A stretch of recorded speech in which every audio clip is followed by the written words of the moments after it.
ایک बार का जिक्र है कि एक घने जंगल में चिड़िया रहती थी। वो निहायत चालाक और होशियार थी। उसका नाम चिनचिन था।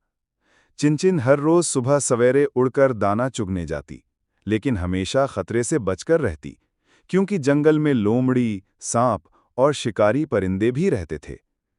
एक दिन चिनचिन ने देखा कि एक शिकारी जाल बिछाकर चला गया है और जाल में बहुत सा दाना बिखरा हुआ है।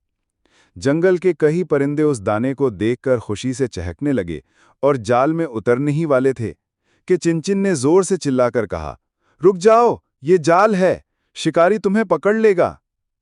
लेकिन कुछ परिंदे उसकी बात को मजाक समझकर नीचे उतर गए और जाल में फंस गए। शिकारी आकर उन्हें पकड़कर ले गया। बाकी परिंदे चिनचिन की अक्लमंदी से बहुत मुतासिर हुए।